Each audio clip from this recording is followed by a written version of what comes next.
So, thank you all very much for coming. First thing is to check that the microphone works. Can you hear us in the back there? Very good. So that's first step along the way. Now, we're here to celebrate. I think I will stand up to celebrate better.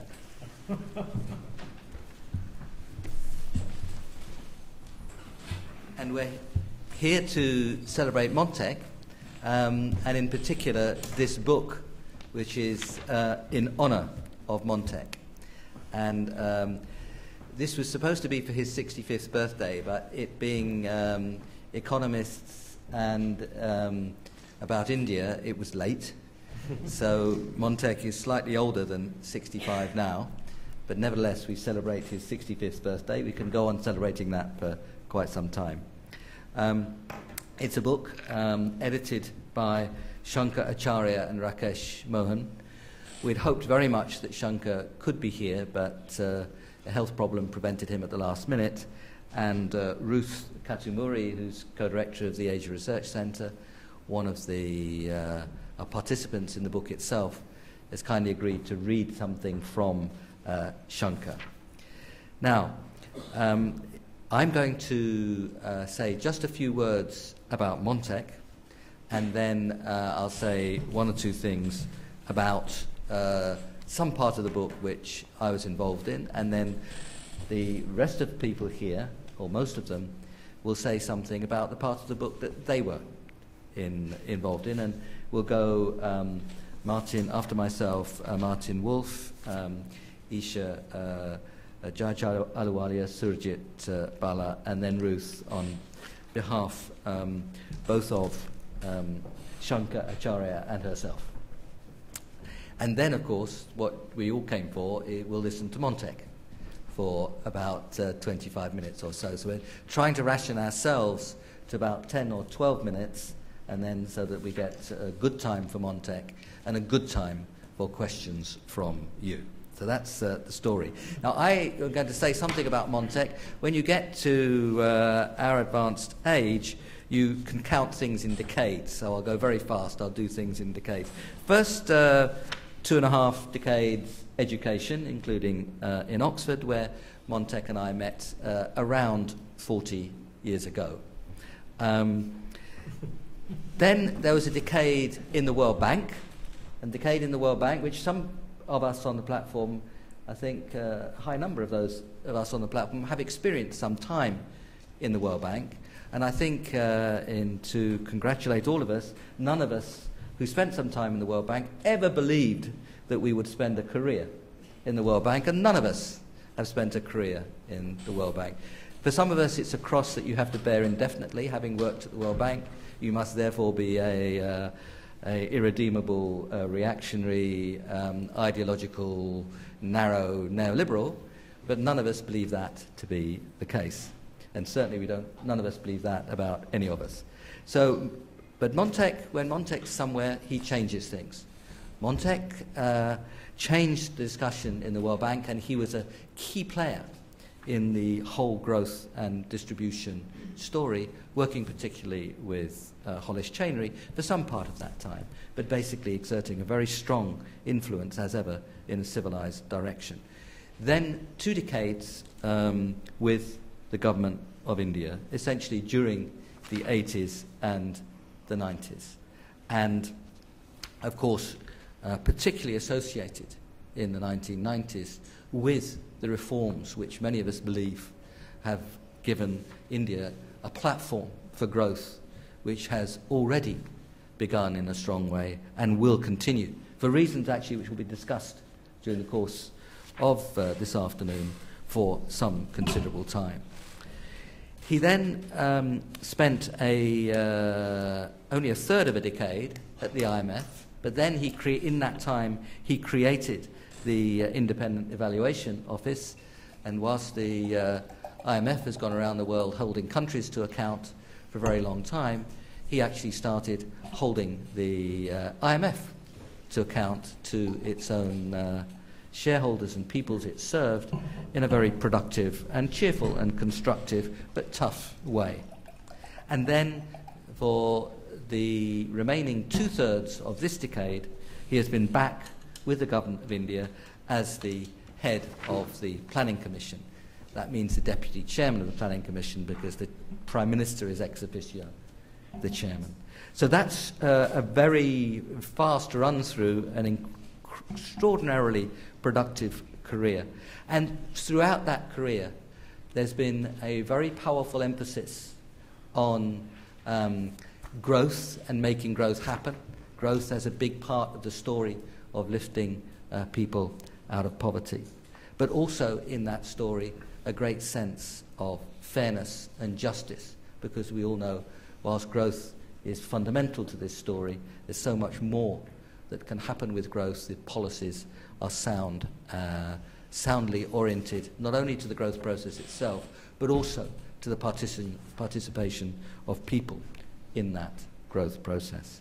So that sense of the fundamentals of economic policy driving the growth story, but at the same time, the importance of making policy in a way that helps people participate has run right through what Montek has done. And in a very fast way, I've tried to give the way in which this idea of good economics giving good outcomes for people and their chances in life has been what's driven Montek. It's what's driven a number of other people, but Montek distinguishes himself in many ways from other people, and one of them is actually making things happen and not just believing good thoughts and providing sound analysis. So we all owe Montek a very great debt.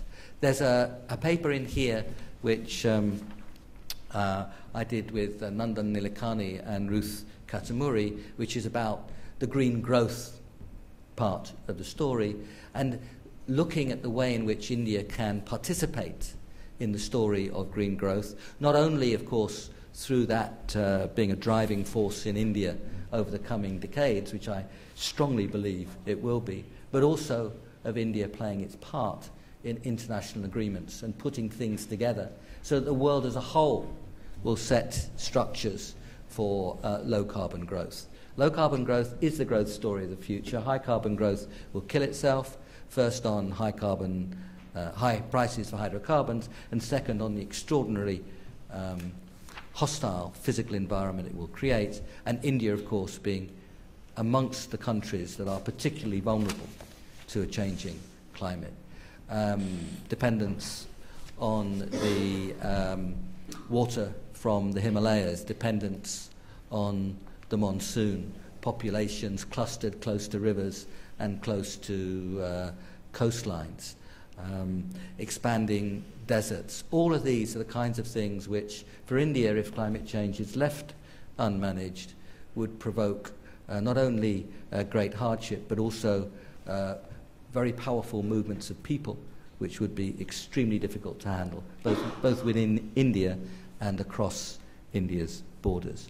That's the threatening side of the story. The positive side of the story is there's so much that India can do, and so much that I believe India will do, and so much that India is starting to do with its what it calls its 8 missions that it's already putting into place, including, I won't go through them all, but one of the most important ones is a very powerful move towards solar and the creation of 20 gigawatts of solar capacity by 2020, and to get it to being competitive at delivery with other forms of production of electricity by then. That's just one example, forestry and others, energy efficiency, I could go on. So that's our chapter in the story. We're working here at the LSE and with collaborators, particularly with Surjit and others, on the future growth of India. I don't have time to go into that story, but this is a relationship, an intellectual relationship with the LSE, which is already deep and we trust will be getting still deeper over time. Montek's professional life I've described. I won't go on about the joys of friendship with Montek. I will moisten my own eyes and probably yours if I did that. But you can ask, I speak now 40 years of friendship, you can ask of no more steadfast and wise and supported friend than Montek, and I thank you very much for that, for 4 decades, and why not 4 more. Thank you very much, Montek.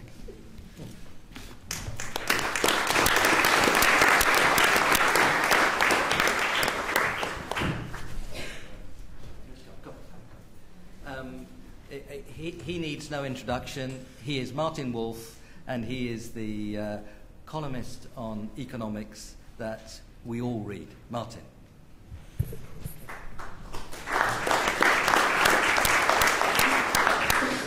Thank you very much. I don't know whether that's true. Of course, I'd like to believe it's true.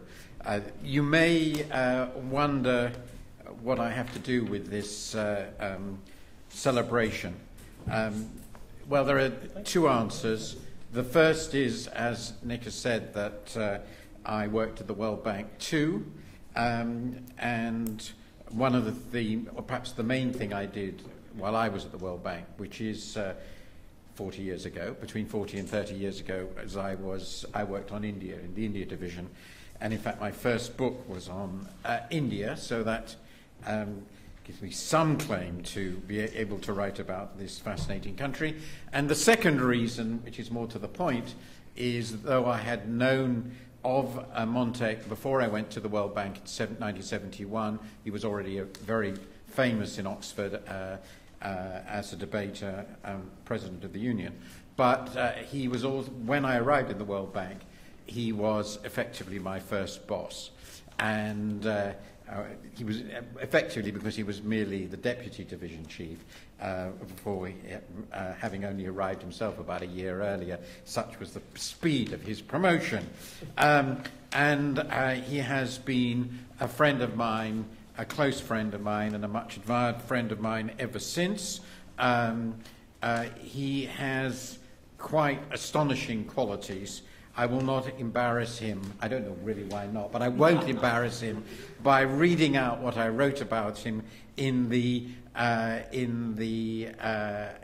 book. Beyond the following words, Montek possesses a brilliant yet practical intellect, astonishing fluency, as I'm sure you'll soon hear, trenchant wit, imperturbability, and not least kindness and decency. Apart from the Prime Minister, his close friend, there is no Indian I know, perhaps no individual, whom I admire as much. So that's why I'm sure I was asked to contribute. Now, what I was asked to write about is really weird, almost presumptuous. And so I apologize to particularly Indians in the audience. But it wasn't my fault. Our mutual friend Shankar Acharya asked me to write a chapter, which ended up as quite a lengthy exercise, on India's role in the world. I very much enjoyed writing the piece. It allowed me to think about what the world's engagement of a rising power would feel like rather than of a declining one. That was a pleasant change. And I thought I could take at least vicarious pleasure in India's future successes. Now, I started with what I think is and I can only summarize what's a very long and fairly complicated chapter. I insist you all go and read it, along with all the other brilliant chapters in the book, of course. But I started with what I think is the most interesting feature. Obviously, India's economy is growing much faster than the world economy. Unless something goes very, very seriously wrong, and the future is always unknowable, that is overwhelmingly likely to continue. Therefore, we are now in an era of rising relative Indian power, and have been so now for 2 to 3 decades. It's a question of how you measure it. And the chances are, from what we see, and I've written about this, that this relative rise will accelerate. Of course, India is not the only Asian giant of which it's true. It's still more true of its neighbour to the northeast, China. But these 2 vast countries are in the process, quite obviously, of transforming the entire economic and political structure of the world. I'm sure I don't have to persuade you of this. Now, this creates a particular phenomenon which I have written about in other contexts, in what I call, and I hope you will understand what I mean by this, it's not in any way invidious. We are seeing the emergence of what I call premature superpowers. And by that I merely mean countries that will have superpower resources and reach over the next generation, but are still overwhelmingly concerned internally with the problems of development for very natural and obvious reasons, simply because of their scale. And that is going to create huge challenges for them, obviously, and also great challenges for the rest of the world in accommodating that fundamentally new reality of the generation ahead. So that's the framework within which I set my discussion. I then proceed to ask, what should India's objectives be in the world? What is it after? What should it be after? I'm afraid I'm robustly normative in this chapter. And I argue that obviously, given that it is a developing country, as is true of China, the overwhelming priority for India must be to raise the living standards of its population, eliminate mass poverty, and become what I think the Chinese have once referred to, at least in English translation, as an all-round prosperous nation. That seems to me clearly what India should be trying to achieve. And the aim of its foreign policy should be to seek a world in which that's possible.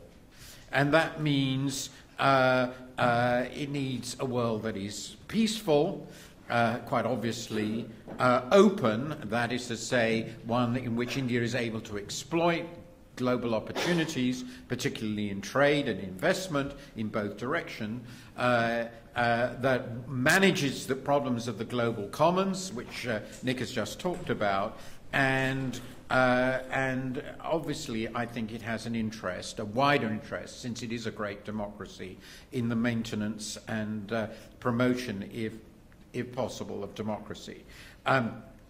I discuss in this context the reality of India's power, and while I argue that over the next generation it's clearly going to be a rapidly rising power, and quite likely by the end of that period to be one of the greatest powers on earth, it is not going to be powerful enough to be able to achieve these aims unaided, and therefore it is going to have to play a massive role in the global multilateral fora.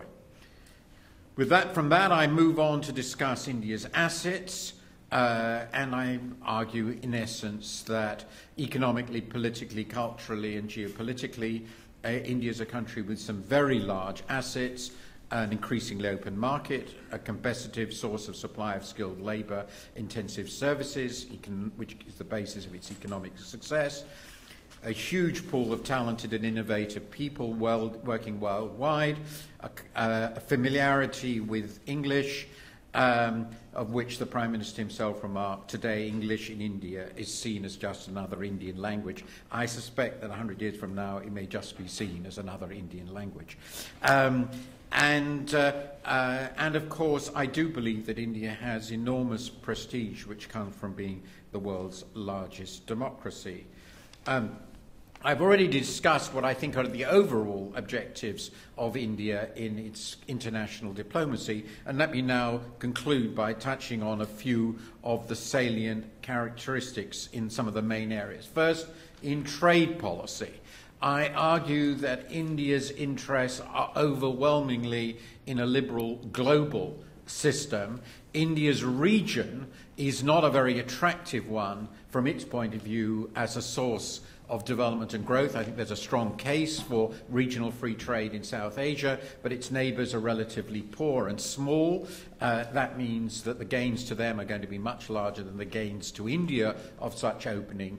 India's scale and location mean, I believe, that it has to pursue an open world economy, and I argue strongly, therefore, that India should play a strong and active role in international trade negotiations and in the international trade system with that view in mind. And I think that is already largely accepted now in Indian policy making.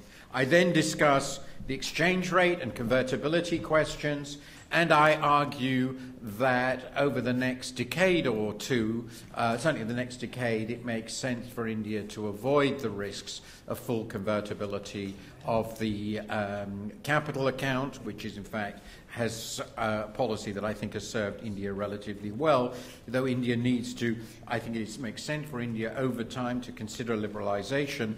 This is, I think, a long-term objective. I believe one of India's primary goals, and I suspect Surjit Bhalla will talk about that, is to maintain a competitive exchange rate as part of that.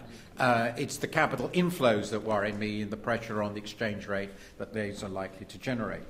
The third issue I discuss, which seems to me immensely important, is the future of energy policy.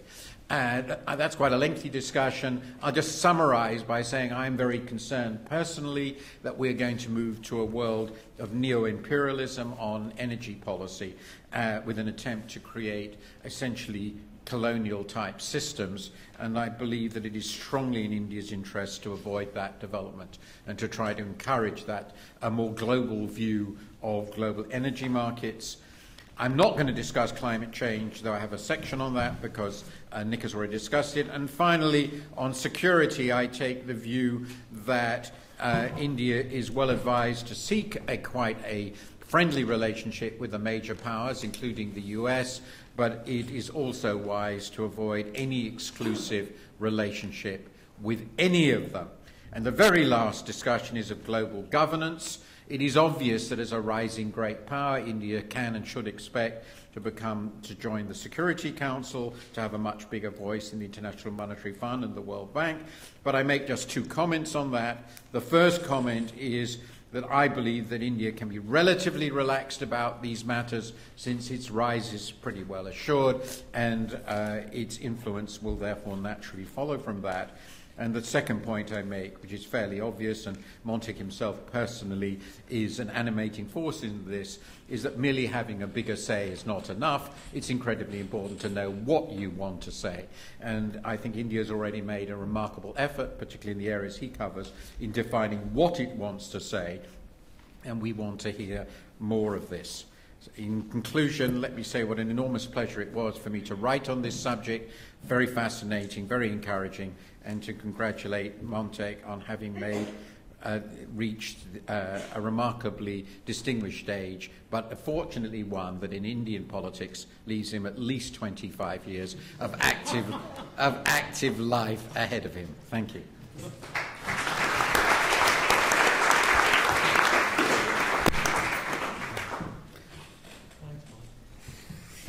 Thank you very much, Martin. I've actually also known Martin for 40 years from the same kind of period, and it's always lovely to sit and listen to you, Martin, after all these years of sitting and listening to you. Even when I was trying to teach you, I had to sit and listen to. But benefited greatly from the process. Now, the next introduction gives special pleasure. Now, most people in India know who Montek is. Most people outside India know who Montek is. But for the unfortunate few who don't know who Montek is, the penny always drops when I explain that he actually is the spouse of this very famous economist, Sheikh Zayed Ahluwalia. Oh, that's who it is, then, they say. And Isha and I have been discussing working on economics over many years. It's been a great pleasure to me, Isha. Isha's written a key chapter in the book. I haven't got time again to go into long introductions, but Isha is chair of Acharya, the Indian Council for Research in International Economic Relations, which is, for many of us, the most influential of the think tanks, very serious level of analysis, but a very direct involvement in international affairs. Many things, of course, before that, professor at leading universities around the world. Isha, thank you so much for coming today. It's a great particular pleasure to have you with us on this occasion of celebration. Thank you.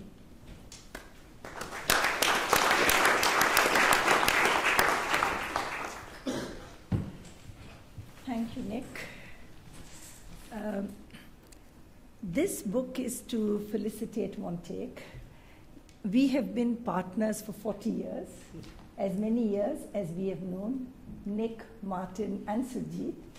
So it really feels good to be here on this occasion and express my best wishes to Montek. Ruth, thank you very much for bringing us all here. When Shankar, Acharya, and Rakesh Mohan, co-editors of the book, asked me to write on social sector and development, I readily agreed, even though, as I would explain to you, it's a very complex subject on which to write for India. And what I did say to them is that I would write on the perspectives from a rich state, the state of Punjab. The reason I was a little reluctant in the beginning was that for a long time in my career, I have really worked on industrial growth, productivity, macroeconomic management at the all India level. But 5 years ago, I had decided that I wanted to switch my perspective to looking at development from a state's viewpoint. And that's when I started my work on Punjab. And more recently, I'm also working on urban infrastructure, where I have to go down to the third tier and really interact with municipal corporations and municipalities. And there is actually a lot that goes on there which has bearing on social sector development. And so I'm really very happy that I got this opportunity to work on this paper. As you know, under our constitution, the social sectors, mainly health and education, are the concurrent responsibilities of the Government of India and the state governments. And the responsibility for implementation really rests with the state governments. And today, the action on the development front really is in the states. The Government of India can only do facilitating function either through centrally sponsored schemes or through fiscal transfers or nudging and kicking them in the direction of reforms. But the work in these areas really has to come from the state governments. And what you see is that there are really a number of experiments that are going on, and there are best practices that are emerging if you really look at that. And it's a very rich area for research. So I'm very happy that I'm here at the LSE sharing, what I have tried to do.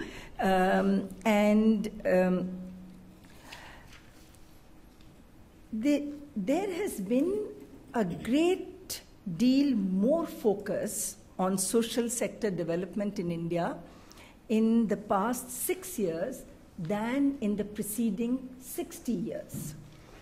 And it's ironical because we were supposed to be planning for rapid growth and removing poverty.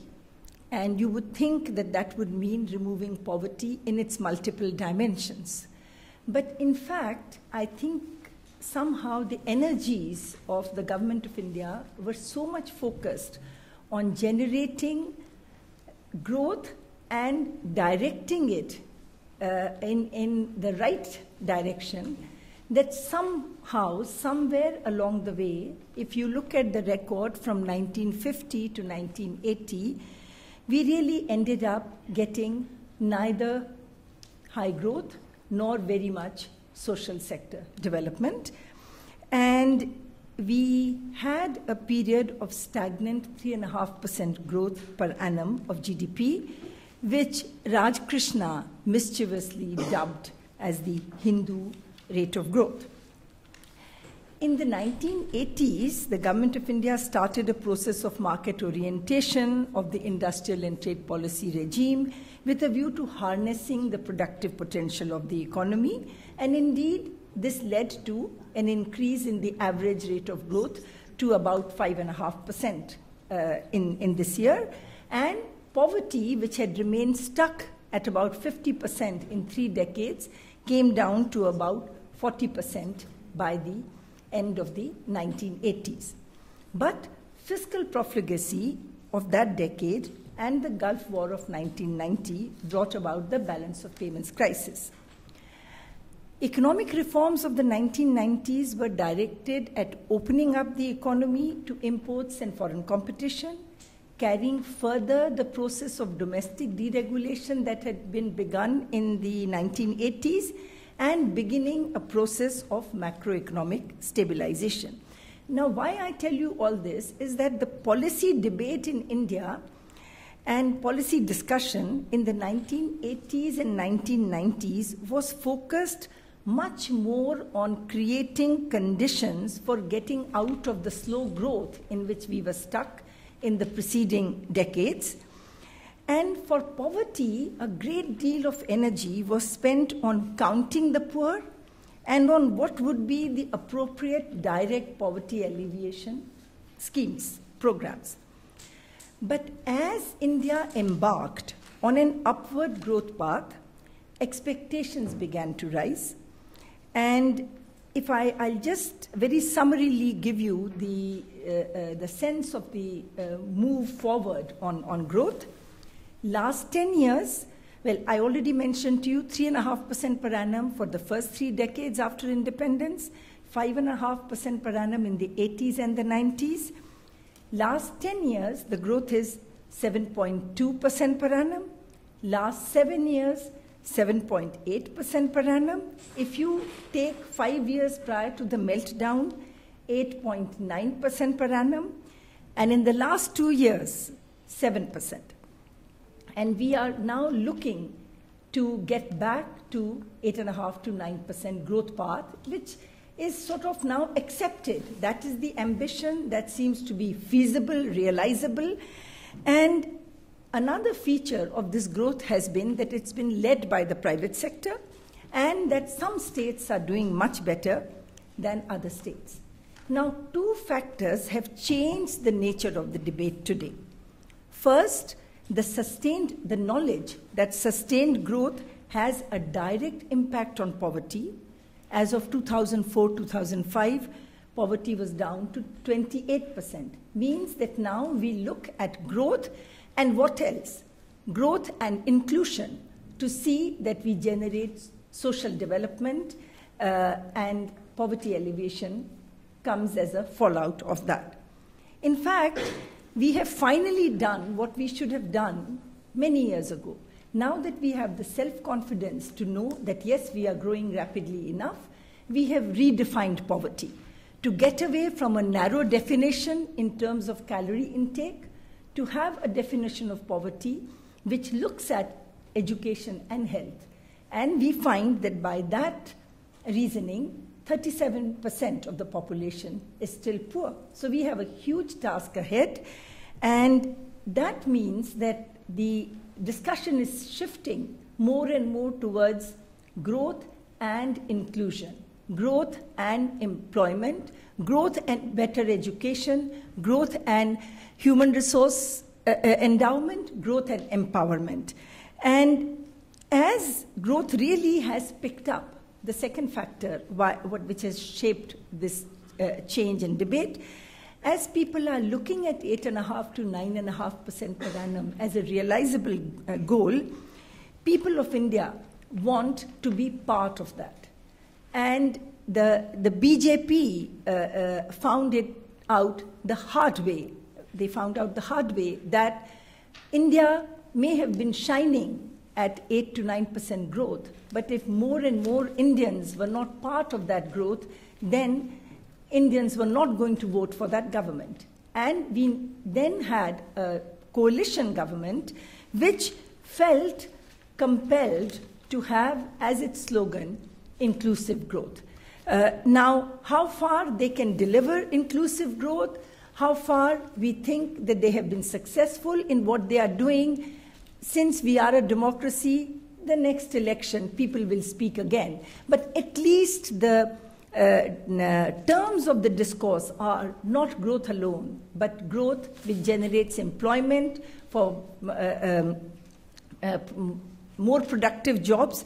And this is the fact that the IT success is now very well known, means that Each Indian feels that even I can do it if I have human capital.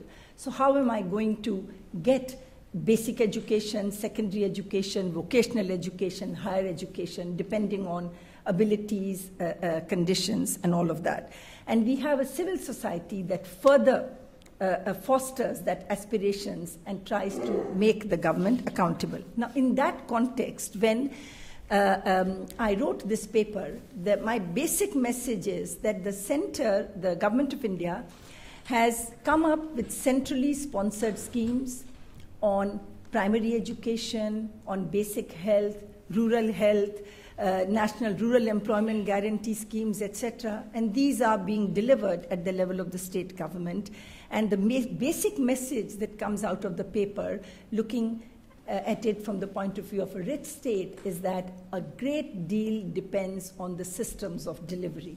And a great deal depends on governance. And just the fact that you have a high per capita income state like Punjab, it does not mean that you know how to spend well.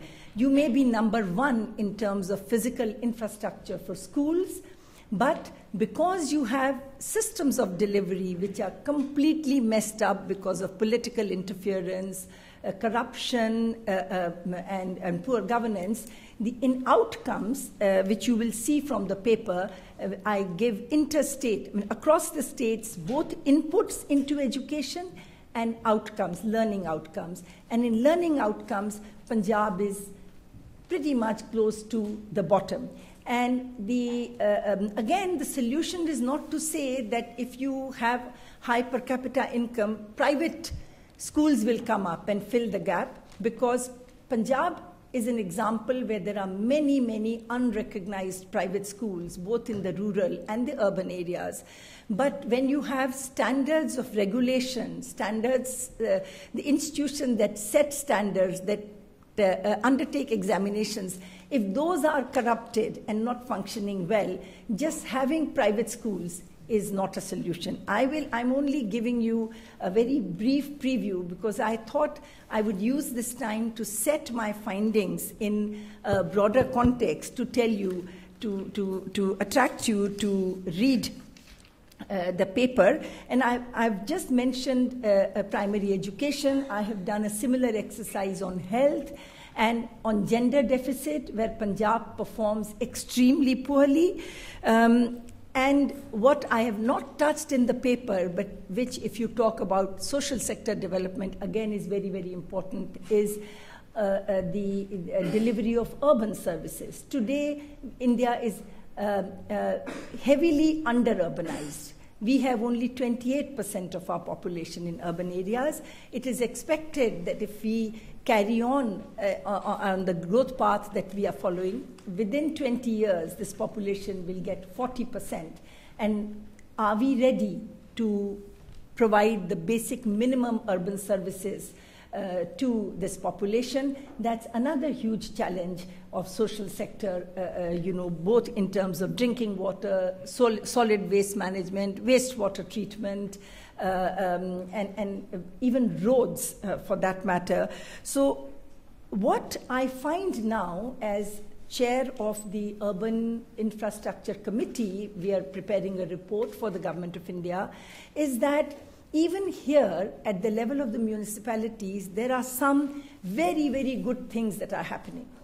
And the beauty of India is that even when at the all India level, many things might cancel out and you won't begin to see the effect for some time, the truth is that today, in the third tier of government, you see a certain dynamism and a desire to move that you began seeing at the level of the state governments in the second half of the 1990s. So things happen in India. They happen slowly. They happen in a very argumentative context. They happen where everybody is screaming with their own opinions on what is right and what is not right.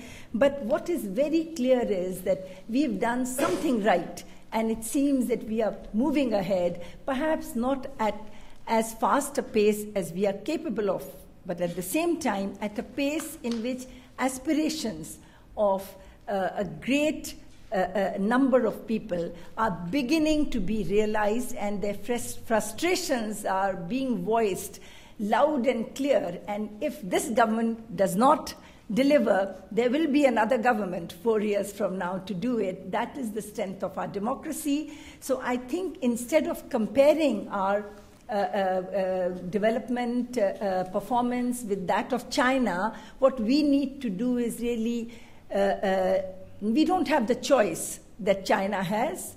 We can't cordon off areas and say we will develop this first and that later, but we have to really count on our civil society and on empowering our people by giving them better education, better health, to see that then they will extract from the government what is due to them. So thank you very much.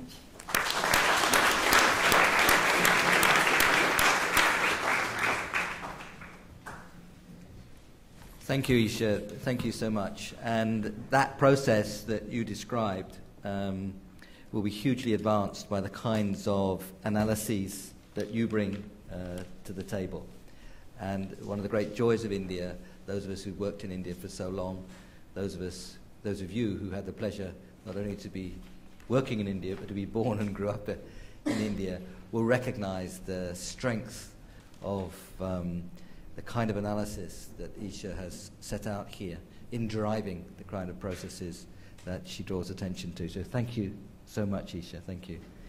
Now, next in line is Surjit Bhalla. Surjit is many things. Surjit and I also have known each other for, I don't know exactly long, but at least 3, probably 4 decades. And we spent a long time together in the end of 1981, watching the most excruciatingly boring draw between India and England in Bangalore, just after the Indian spinners had destroyed England in Bombay.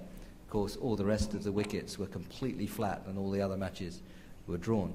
But we sat and entertained each other, and then my very first seminar that I organized when I came to the LSE in 1986 was on his wonderful book, which probably too few of you have read, called Between the Wickets, which is a very powerful econometric analysis of cricket data over a very long period of time. Surjit is, I think, the only person on this platform, maybe the only person in the book who, well, Nandan Nilekani is in the book, but with the exclusion of Nandan, who has actually worked seriously in the private sector. I don't count journalism, Martin, in that. You've got to risk your own money in this definition. But so all these things, but deep down, and he's a great columnist. He interviews some of us on Tough Talk, his TV program. But deep down inside, there's a very serious economist, and that's who we're collaborating with in our work on growth and inclusion. Full of ideas, full of detail on the data. And Surjit, it's a great pleasure to have you with us. Thank you.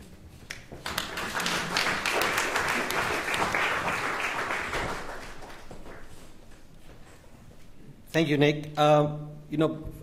4 decades seems to be the operative term here. I've also known Montek and Isha for 4 decades. It's a very, very close and warm friendship. And, there's an aspect about Montek that I want to talk about that has clearly affected me a lot. I like to think of myself as a serious economist, and I've done a lot of research. And it's amazing as to how much of that Montek should be a co-author. And that's what I want to illustrate. He isn't a co-author of any of the research I've done, but in reality, he is. And I want to give you a short story, a true story, as to how Montek has gone about the work of being the preeminent economist, preeminent technocrat, preeminent policymaker in India. And the story relates to, and this has to do with the second part of my presentation, which is on growth in India. But the story has to do with back in 1996, 97, I had just come back from the US. from a country where interest rates were much talked about and where the prevailing level of interest rates was something like 2 or 3%. And I go to India and I find out that there really are very enormously high interest rates. Real interest rates in India at that time, and this is 96, 97, was somewhere in the range of 12%. And I just couldn't understand what was going on. And it turned out, so obviously one went and talked to Montek, and purely casually, and I think it was in Hong Kong at the time of the East Asian crisis in September of 1997. So I said, Montek, I'm really worked up about this, and I just don't understand why and how India can have such high real interest rates. And he just dropped me a hint, and he said, listen, go look at small savings rates. And I didn't know what small savings rates then were, which I promptly went and did. And that spawned a whole series of research. And in the end, as I will discuss the recent acceleration of growth in India, it was precisely because these interest rates were brought down.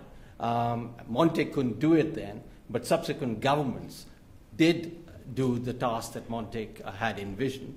And if you will, in 2003, the RBI came out with a report on small savings instruments and reached the same conclusion that Montek had implicitly reached 6-7 years before. So this is how policy in India takes place. If you have an idea, whether it be on the economy, on war, on poverty, or on cost, and you want to do research on it, just talk to Montek for 5 minutes, and it's amazing how your research will progress towards completion and, if you will, insights. But those insights actually do come from Montek. And so thank you very much, Montek, for being a very, very great friend and perhaps even a greater advisor. It's something I've always cherished. And to this day, if I want to do some research or I'm thinking about something, I have a little chat with Montek, and it does affect what I do. Now, if the effect is bad, then I'm sorry, then this is not all. But anyway, now the story, as I mentioned earlier, also has a bearing on what has happened to growth in India. Isha talked a little bit about it. Let me just, what the paper that I present really looks at 3 puzzles in the Indian economy. And you'll see the heavy hand of Montek in all of those 3 puzzles. Not the first puzzle. But anyway, the first puzzle being that in 1980s, there was a sudden acceleration in growth in India from the Hindu rate of growth of 3.5% to something like 5.5%. And how did this happen? None of us could point to, at least at that time, as to why this has occurred. And there's been a whole lot of research on trying to explain the acceleration in GDP growth in India. The second puzzle is about, and here's where the heavy hand of Montek is very much present, is about the major reforms that took place in India in 1991, led by Narasimha Rao and Montek Singh, whose chief architect, and it's not a secret, was Montek, is Montek. And we found out that there was barely an acceleration. Actually, there was an acceleration in GDP growth in India from 5.5% to 7% for 3 years. And then we reverted back to our new normal then of 5.5%. So how come you have the mother of all reforms and really no growth acceleration? So that's the second puzzle. And the third puzzle is 2003 onwards, we've had a growth rate of something like 7.5%, 8% per annum, now for the 8th year running. And nobody I know can point to any specific policy that the government has, either this one or the one before, has clearly brought about, has clearly sort of implemented to give us this acceleration. So that's the third puzzle as to what happened. So, so in the paper, this is discussed in detail. I'll just give a summary. The first puzzle is really not much of a puzzle. And what happened was that the Hindu rate of growth was only observed during the 70s. And that was the time it was articulated, from the mid-60s, if you will, when Raj Krishna came out with it. In the 50s and 60s, India grew at a fairly healthy rate of something like 4.5%.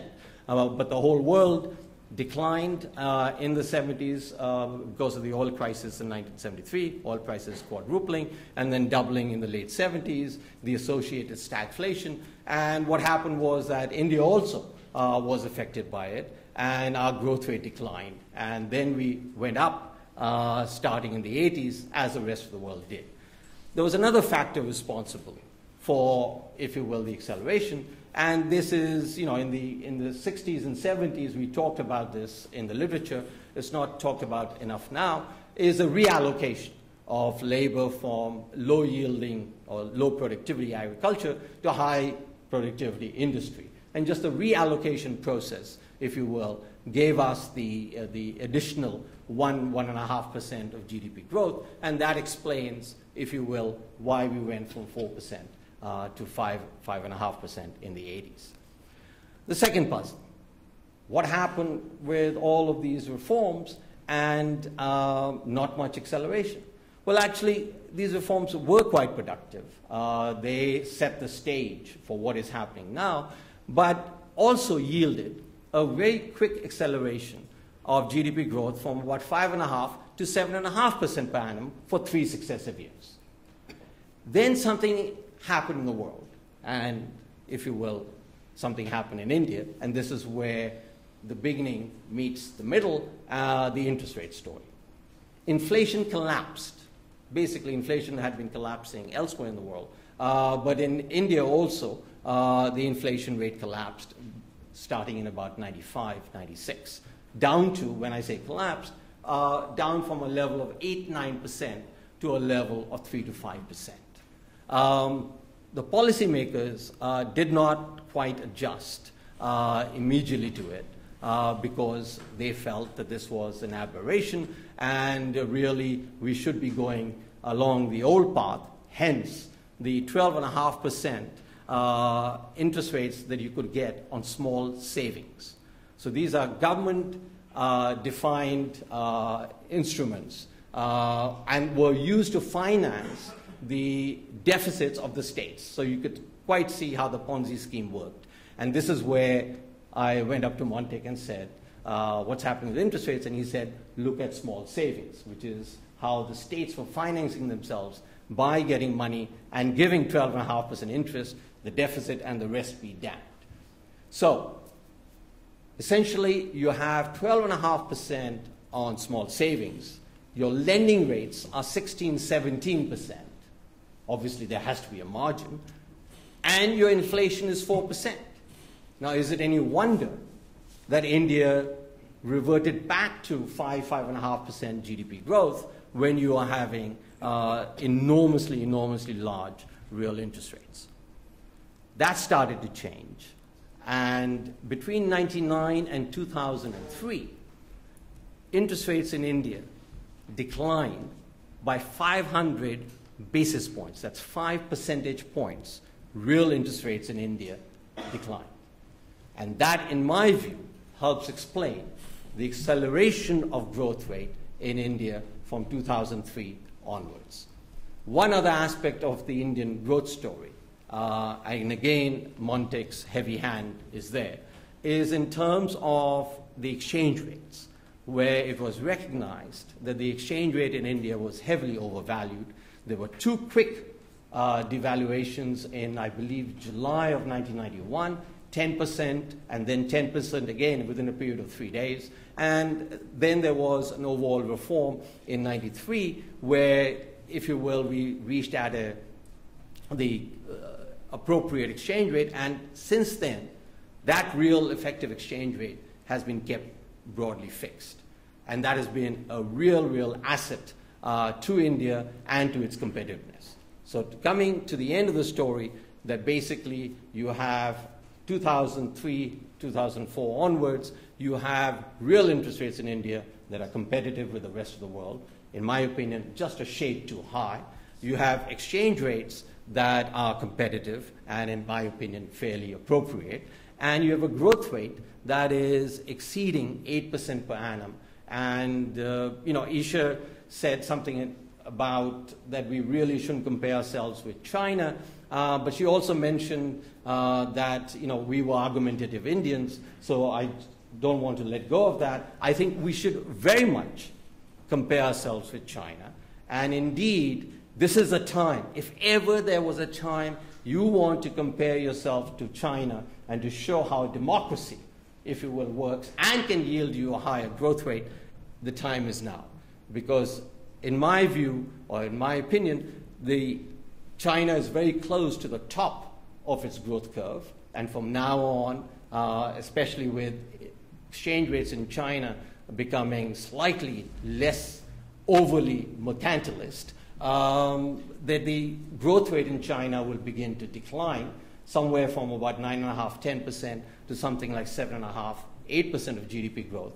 And in India, the growth rate will continue to accelerate, perhaps not as fast as China's did, but clearly accelerate from about 8 to 9.5, 10. And so what's the story that Martin Wolf has already written? I was going to say he's going to write, but what's the story of the next 5 to 10 years? We'll suddenly observe that here's a democratic country which is growing the fastest in the world, and China, a not so democratic country, will be growing at somewhat lower rates. So this is a time to celebrate the policy initiatives that have been taken.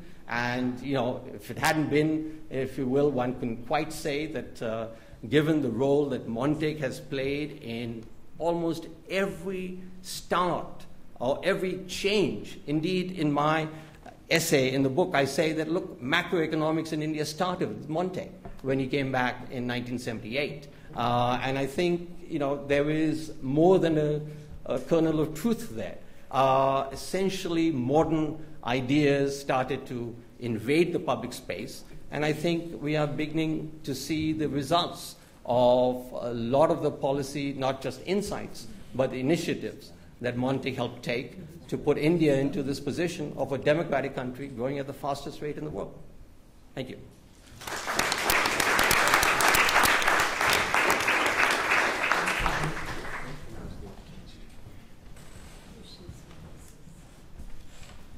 Surjit, thank you very much. 3 or 4 years ago, many of us were noting that the growth rate had accelerated and wondering, would it last, reminding people before they got carried away that it had been actually quite a short period of very rapid growth. That was 3 or 4 years ago.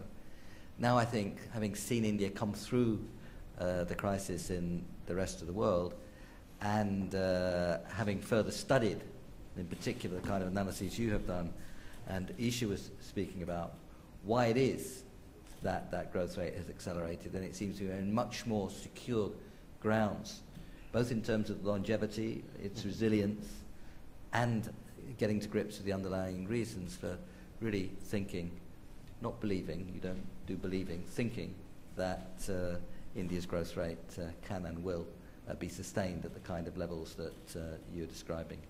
So thank you very much, Surjit. Now we have Dr. Ruth Katamuri, the co-director of the Asia Research Centre, who's going to speak on behalf of Shankar Acharya and of herself. Shankar was one of the two, with Rakesh Mohan, editors of this volume. He, with his extraordinary elegance of style, but firmness of purpose, managed to get us, he and Rakesh managed to get us to the end point, a little later than they had in mind, but anyway, we got there. And Shankar has sent a message. He was hoping to be here right up until a couple of days ago, and we miss him, of course, and send him our very best. Please Surjit, Montek, Isha, could you do that directly on our behalf? Of course, we've written to him in any case. And Shankar has been Chief Economic Advisor to the government of India. He's the Honorary Professor at Acharya, the institute that Isha shares, very well known as a deeply thoughtful analyst of the Indian economy, one to whom many of us go for advice. Ruth is the life force not only today, but the life force much more generally in the Asia Research Centre. And thank you very much, Ruth, not only for your contribution today, but also to the chapter in the book and for kindly agreeing to read from Shankar. Thank you.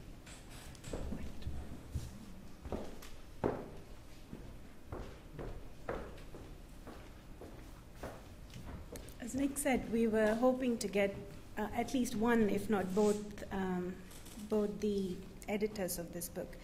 Rakesh Mohan had to be at a meeting in Seoul with the Bank of Korea. However, he sent this short message, which I'll read out to you, and I quote, "Just to convey all my best wishes for the event today. I'm truly sorry that I'm not there. And I'm also sorry to hear that Shankar is also missing the event. But I am with you all in spirit." Shankar was hoping till the last minute. Even on Saturday, after he went to see the doctors, he sent a quick email prematurely that shows how much he wanted to be here with us, saying, "I'm coming." It was only Sunday night that I saw the message that he's not able to come because his doctors have advised him not to travel. However, he kindly wrote this piece for us, which I'm going to read out. From Shankar, remarks for the LSE event. Dear friends, I really wish that I could have been with you all today. Unfortunately, I had to cancel at the last moment because of a health issue. My regret is amplified greatly on two counts. First, I'd been looking forward to returning to these lecture halls after some 47 years. In 63-64, I had spent a very enjoyable and stimulating year at LSE as an occasional student, a peculiar student category offered at LSE in those days. Wandering around these lecture halls, listening spellbound to Lionel Robbins, Karl Popper, Michael Oakeshott, and other great social thinkers of that period. Alas, I shall have to postpone my reverie for another time. Second, I dearly wanted to be present at this occasion to honor the extraordinary contributions to economic policy making to my old friend and former colleague, Montek Singh Ahluwalia. Putting together this volume, India's Economy, Performances and Challenges, was very much a reflection of the warm affection and high regard in which we all hold Montek. I'm so glad that several of the distinguished contributors, including Nick Stern, Martin Wolf, Ishar Ahluwalia, and Surjit Bhalla, are present and participating in the panel discussion. So many complimentary remarks have been made about Montek on so many occasions. Yes, he is a brilliant policy economist and the finest ethnocrat of his generation that India has produced. But above all, he's an exceptionally nice person who it is a pleasure to be with. So I miss not being here today. I have been asked to offer a few remarks on the macro policy dimensions of the India economic story. To keep these remarks really brief, let me just table a few broad propositions which are fleshed out in the relevant chapters of the book, including my own. 1. India's macroeconomic record in the 5 years, 2003-4 to 2007-8, was the best she has ever enjoyed for any consecutive 5 years since independence in 1947. Economic growth was at its fastest, inflation was at its lowest, as were fiscal and external imbalances, and aggregate savings investment were at their highest. You couldn't ask for a better macro story. 2, and more arguably, this great macro record was at least partly a result of one orthodox policy, successful fiscal consolidation, and 2 heterodox policies, soft targeting, and the real exchange rate through partially sterilized intervention of surging capital inflows and a cautious approach to cross-border financial liberalization. Without these 3 policies, the macro record would have been appreciably weaker. 3, whether because of these policies or other factors, India's aggregate savings investment record jumped from around 25% of GDP in the early noughties to about 35% in mid-decade, and was undoubtedly a crucial contributor to the growth acceleration. Note to graduate students, there is a lot of good research to be done on this exceptional transformation. Fourth, as Martin Wolf has pronounced, India has had a good crisis in 2008-10. Economic growth slowed only modestly to 6.7% in 2008-9, recovered to 7.4% in 2009-10, and is set to exceed 8% in 2010-11. True, inflation has been uncomfortably high, and the fiscal deficit has ballooned to record levels, but sustaining the growth momentum has been a real success. It's another matter that much of this was due more to a burst of populist spending in mid-2008 and less to finely honed fiscal stimuli by government in response to the global crisis. Looking ahead, the key medium-term question is, can India recapture and thus surpass the 9% a year growth burst of 2003-8? The government believes she can and will. I also think it is possible, but I'm less sanguine that it will happen. My doubts rest on the likely frailty of policies. 1. Necessary economic reforms in areas like energy pricing, labor laws, agriculture, education, and urban infrastructure have been painfully slow, so the resulting productivity gains will be correspondingly low. 2. With the combined fiscal deficit once again around 10% of GDP, the recommitment to fiscal consolidation has to be strong and sustained. This seems unlikely given the growing penchant for expanding entitlement programs and low likelihood of repeating the kind of increase in the tax to GDP ratio achieved in 2003-8. 3. The earlier commitment to heterodox monetary and exchange rate policies seemed to have weakened.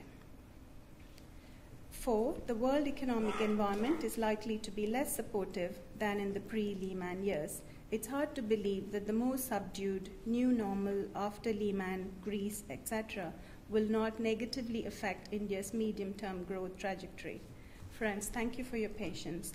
I hope I have whetted your appetite to get hold of a copy of the book. There's a lot more in it than the few thoughts on macroeconomic policy that I have just sketched. Have a wonderful day, Shankar, Acharya. I'm not going to take any questions on this paper itself, but Montek will take if you have any questions, because he's already read this. So, and now I'd like to say a few words on my behalf.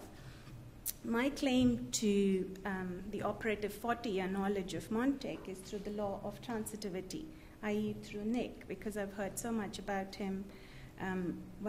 So many good things about him whenever Nick talks about Montek. Having had some chance to know him directly more recently, my admiration for him has grown.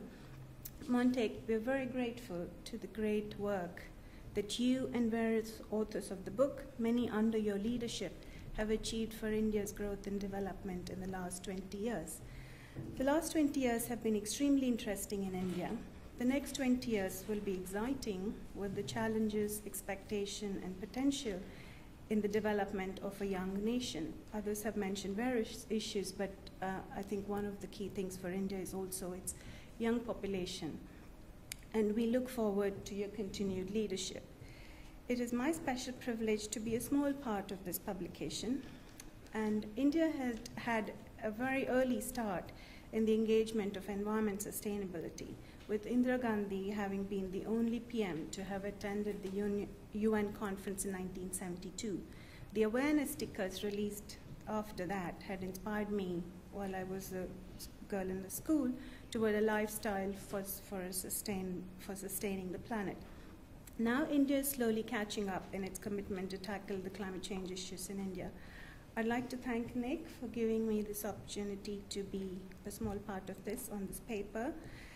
We'd like to thank the various participants, Isha for having rearranged her schedule, Martin for having reached here in time in the middle of a very crazy day, and Surjit for being here with us. We're also happy for the select audience from the policy and business community for being here on the first day after a bank holiday. I'd also like to thank people who've been helping us, Kevin, Keith, and the student volunteers in the middle of their exams, who have helped to organize this event. And finally, I'd like to thank Montek for accommodating the time to make it possible for us to have the celebration here today. And now it's over to Montek to give us his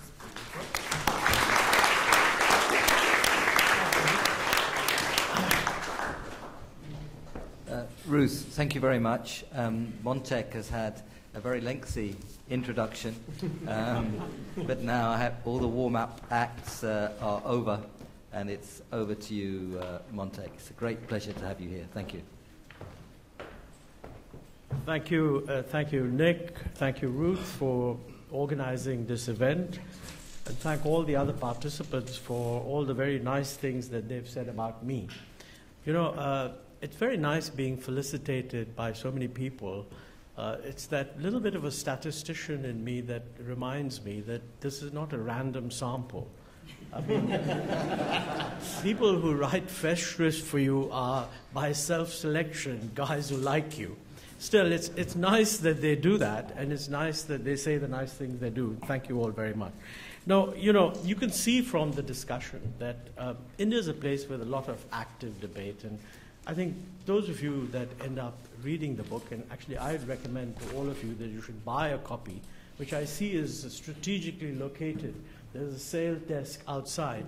I think you'll see that it really covers virtually everything that is currently in the public debate. Now, I mean, there were two roles I could play. One is I could just answer all the questions that are going to come up as a result of what the panelists have said.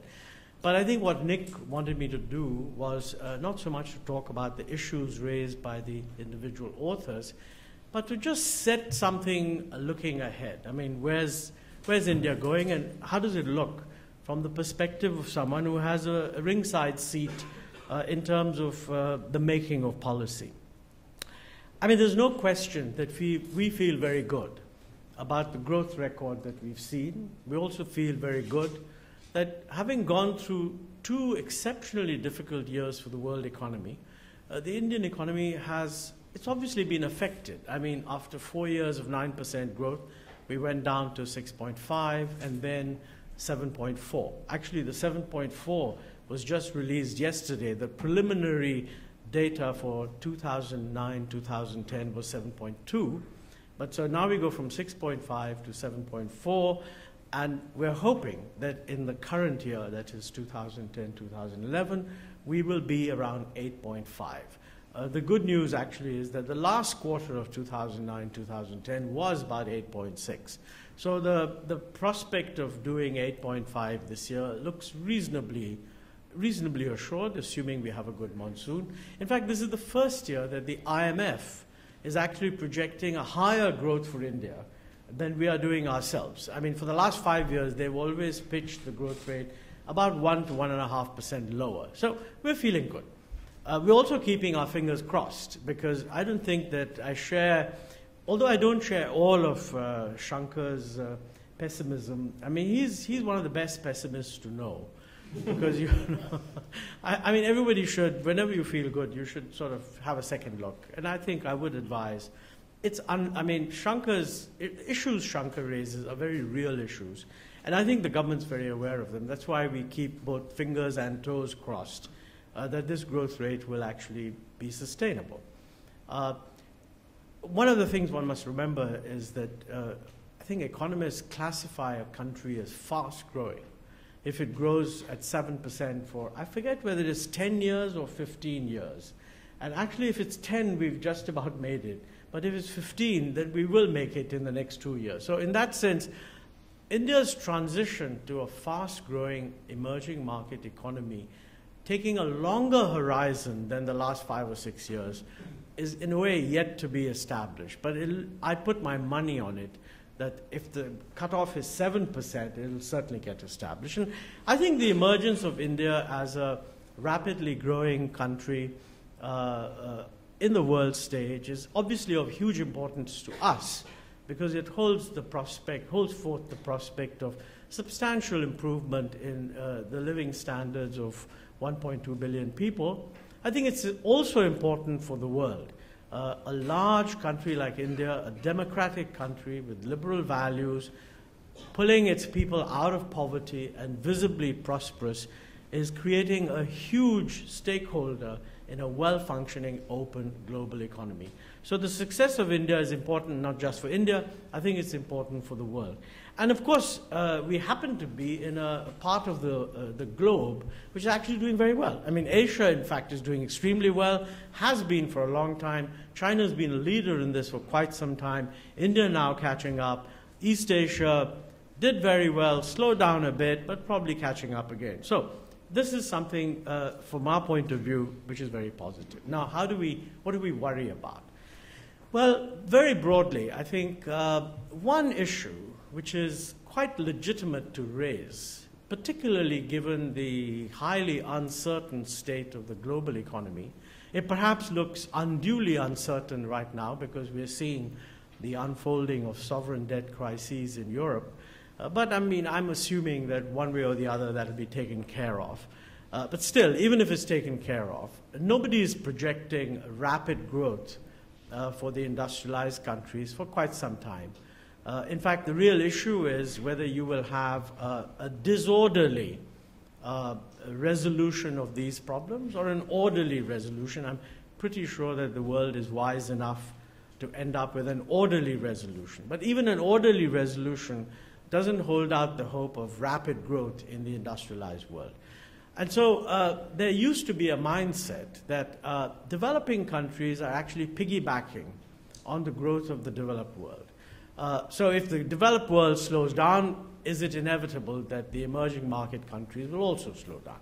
I do believe these two are linked. I mean, all this nonsense about emerging market countries having decoupled is just not true. But, you know, the linkage is a lot related, I think, to shorter-term phenomena.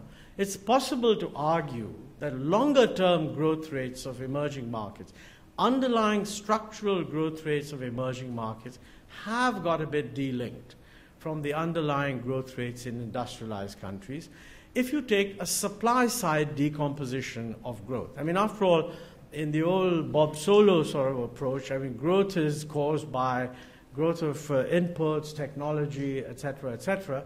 Obviously, there are demand-side decompositions which make one worry what's going to happen to where's the exports going to come from, et cetera.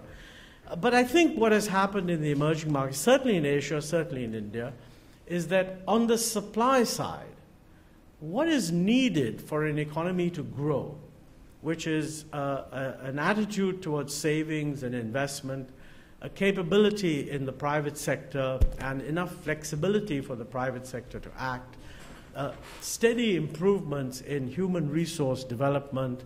These are things on the supply side that are actually provide the room for countries like India, which are far behind industrialized countries, to actually do a catching up. So, I mean, at the moment, we are hoping to reach 9% growth next year, and that's when we begin what is the 12th five-year plan period. And the Prime Minister has already said that we should target for 10% in the 12th plan period. So, you know, whether it's 8% or 10% is the real issue. I think the lower end of the spectrum has been very significantly raised. And, you know, many of these long-term projections about the rise of India as a more, I don't like the term superpower. I mean, it's just not true. The rise of India as a serious player would be a much better term. Is virtually assured if India grows at 8%. So anything we do over and above that, just make it a little bit more serious. So that's the key thing that we need to keep in mind. Can we do that in a situation where in the industrialized countries, growth is obviously going to be lower? I think we can, and I just want to spend 2 minutes explaining why, and then that can come up in the discussion. It is quite clear that exports will not grow as rapidly as we might have thought under the old normal, and we are factoring that into account. So the issue arises that if export demand is not going to be there, where's the demand going to come from? And the answer is it has to be a more domestic demand-led growth strategy. Now, India in any case was much more domestic demand-led than some of the other countries in the region. From our point of view, the demand to support this more rapid growth, remember, we're not just aiming at sustaining the average. We want to grow faster at a point when exports are going to do worse. That demand has to come from investment and it has to be investment in infrastructure. Because on the supply side, it is the poor quality of India's infrastructure compared not just with industrialized countries, compared with China, compared with other East Asian countries, which can be said to be a drag on achieving higher growth. So we need the infrastructure, and if we can organize it such that that happens, that will provide a very substantial demand-side stimulus. That infrastructure cannot be public sector infrastructure because, like other countries, we also have fiscal deficit problems. Now, fortunately for us, the bar has been lowered on that one because, it used to be that everybody was very worried that, India has a public debt to GDP ratio of 80%, and it has a fiscal deficit that could be 9.5%. But since the industrialized countries have exceeded both those numbers very substantially, it's unlikely that the world looking at India would be worried, especially because in the industrialized countries, the numbers are worse and the growth rate is going to be between 2 and 3%. In India, the numbers are better and the growth rate will be between 8 and 10%. So the debt dynamics of the Indian fiscal deficit is very, very good. But it has to be built around a framework in which we do reduce the fiscal deficit. So actually, the government intends to do that, but it does mean, therefore, that if we want a big increase in infrastructure investment, that has got to come from some form of private investment in infrastructure or public-private partnership. And that's exactly the strategy that we are following, whether it's telecommunications, power, roads, ports, airports, whatever. The strategy is that the public sector will do what cannot be sort of plausibly used to attract private investment. But wherever private investment can come, we will facilitate, encourage it, and maybe even leverage it through public resources. I mean, for example, I have in mind roads where toll roads are being built. The tolls will not actually pay for the entire investment that is needed. So you need a capital subsidy. But we offer a capital subsidy on a competitively bid basis. So you have a policy that says, here is a road which we estimate will cost X%. We're willing to have a capital subsidy of 40% of the cost, and we invite competitive bids. And in that bidding process, in some cases, the bids have been negative, in the sense that the investors give you the money to have the concession. In others, they bid for a capital subsidy. And that's the way it's working. So that would minimize the burden on the fisc. But, if you're going to have high investment and low exports, it's going to have the consequence of a larger current account deficit. We factored that in too. A couple of years ago, we had virtually a surplus on the current account. We now project that for this year and next year, we may have a current account deficit of between 2.5% to 3% of GDP. And the question is, can we sustain a current account deficit of 2.5% to 3%? I would say unambiguously yes. India would be a good bet for anyone investing in. In terms of foreign direct investment, the inflows are already at the range of about $25 billion a year. The net inflow is less because Indian companies are investing abroad. But if you count the possibility of capital inflow and the possibility of foreign direct investment, I don't think India will have difficulty in attracting investment to cover a current account deficit of up to 3% of GDP. 3% of GDP is actually only about something like $36 billion. And we have in the past had capital inflows much above that. It's very important in this that the international markets are stable and not spooked. Actually, we are less concerned about what the growth of industrialized countries will be. I mean, whether it's 2% or 2.5%, we're more concerned about uncertainty. Because when there's uncertainty, I mean, paradoxically, everybody invests in the dollar. Although they spend the rest of the time saying the US has the worst macro balances, whenever there's a problem, the dollar appreciates, as it has done in the last few months against the euro. But assuming stability returns and people are looking for long-term assets, my guess would be that India would be a very attractive destination. Obviously, this has an implication for government policy. And the government policy must welcome foreign investment and present a picture of sensible macro management. I think the government's aware of that, and that's exactly what we plan to do. Now, a couple of problems. Well, let me not talk about the infrastructure. There are lots of problems with infrastructure, financing, implementation, and we'll work those out. But I want to talk about inclusive growth. It was mentioned by Isha, mentioned by other people also. It's very, very important. It is our view in India. You cannot have an inclusive politics and not have an inclusive development process. Actually, even if you don't have an inclusive politics, people want to have an inclusive development process because governments have to carry legitimacy, whatever the political system they're running. But in a system where you have frequent elections and you're constantly going to be measured by what the electorate thinks, your development process better be inclusive, otherwise you won't be there. And I think governments know that very well. I want to qualify that, in academic discussions, the tendency is to equate inclusiveness with poverty reduction. There's no, we all spend time in the World Bank, and I think the World Bank has this great big sort of a plaque or something on the wall that's saying the only objective is reduction of absolute poverty. That makes a lot of sense for an aid agency because you're trying to mobilize sort of a moral opinion in favor of aid, and I commend that approach. But for a country where you're running it from within, poverty alleviation is only one dimension of inclusiveness. The government of India is not only being asked, what are you doing for poverty? We are actually being asked, yes, what about poverty? That's very important. But people also say, what about inequality? Is there too much inequality? That's a relevant issue.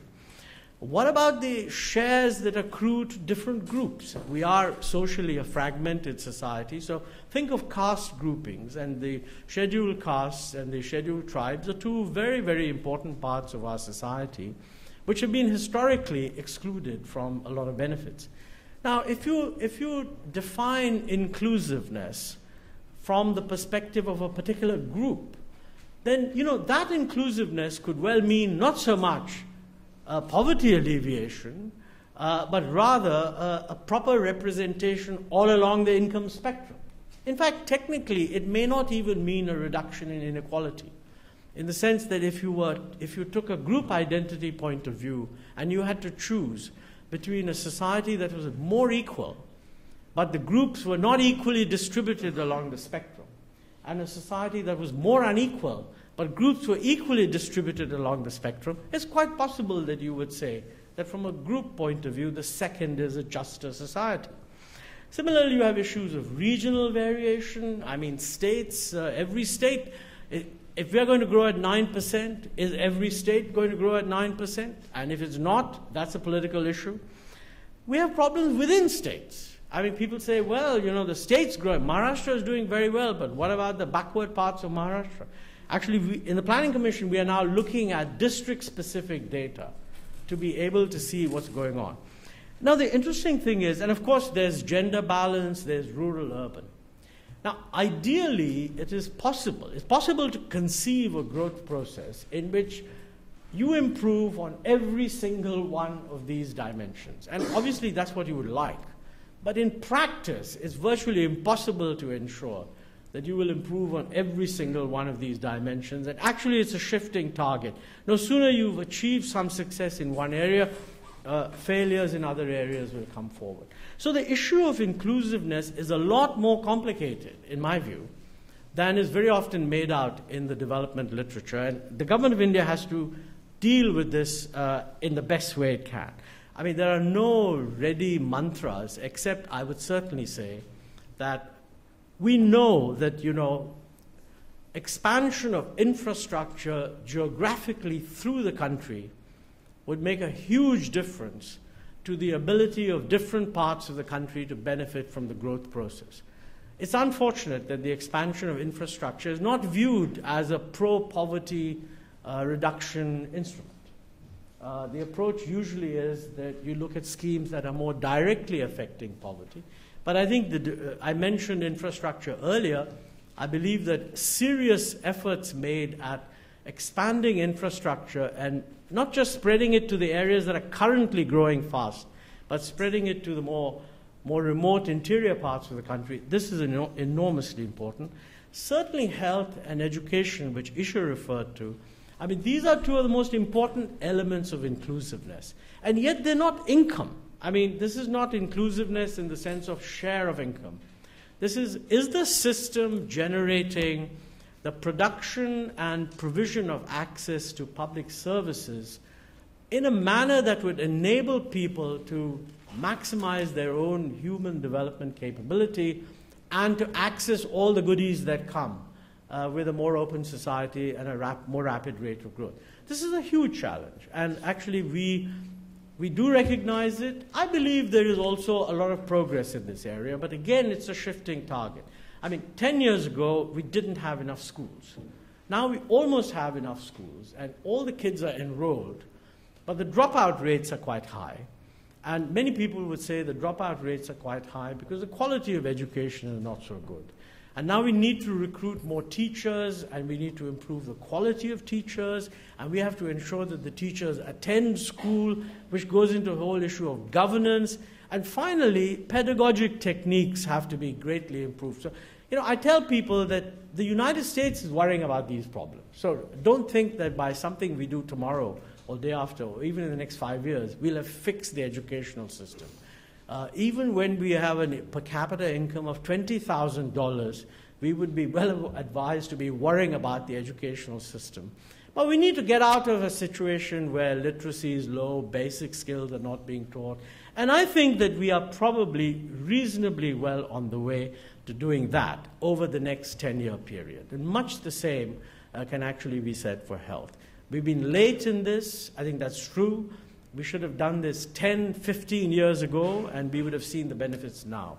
One of the problems in the soft sector areas, it's very different from dealing with market distortions. I mean, if you have a fixed exchange rate, it doesn't take very long to make up your mind to make it market determined. And, you know, within 2 months, people have got used to it. But if you decide that I am going to do something big on education, I think you better check 15 years later whether it's had any effect at all. And I think this is a very important, I keep getting told in India that you're just spending money. Well, you have to spend the money. I mean, that's the first requirement. But you need to keep watching, and you need a lot of observation and feedback and willingness to learn from mistakes and things like that. So these are really the two broad objectives. I just want to mention 4 in 2 minutes. I probably have 2 minutes.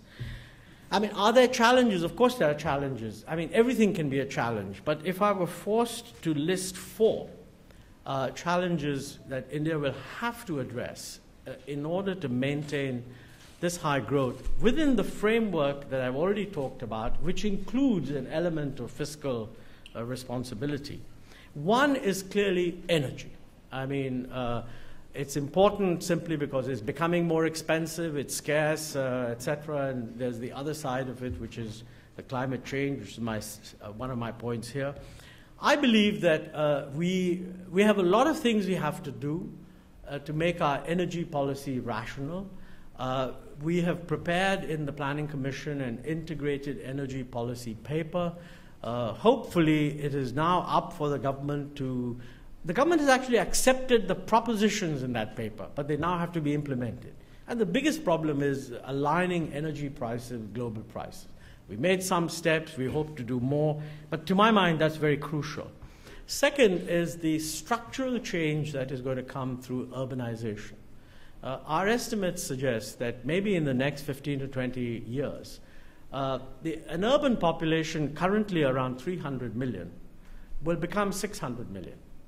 And actually, in terms of provision of infrastructure for urban population today, almost half the urban population does not have the infrastructure that it really needs by the standards that one should expect of urban areas. So really, against 150 million people who are reasonably well served, we need to serve 450 million, i.e. another 300 no, more than that. We have to serve 300 plus the 150 that are underserved.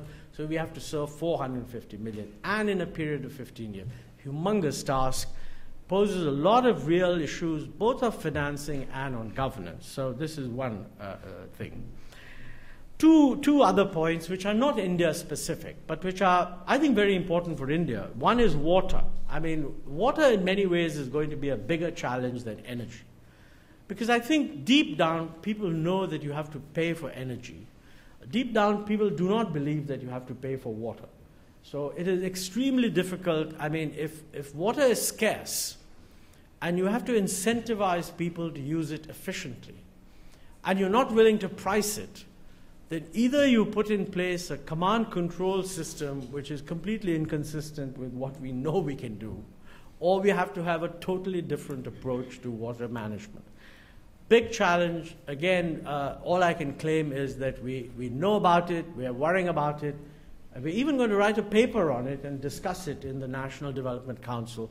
But it will pose, I think, very fundamental issues of both policies, politics, governance, and even issues of constitutional responsibility, the relative role of the center and the state, which in this area is a bit uncertain.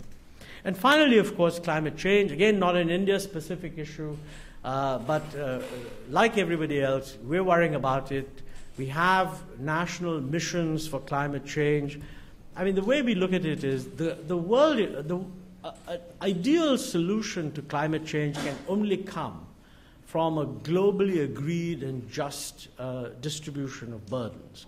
This seems a little far from reality at the moment, but we are chugging along and constructively entering into those discussions. We are not taking the view that until that happens, we have to do nothing. So we've ourselves set our own targets in terms of emissions intensity of GDP, set up expert groups to look at the transition to a low-carbon economy. And, you know, a lot of what has to be done for climate is actually what has to be done for energy anyway. So if we succeed in rationalizing energy policy, we will actually have done quite a lot to address the climate change issue. But this is a long-term issue where I'm sure that it will take more time before we really know what needs to be done. Well, those are the things looking ahead. Thank you for giving me the opportunity, Nick and Ruth, and thank participants once again for all the nice things said.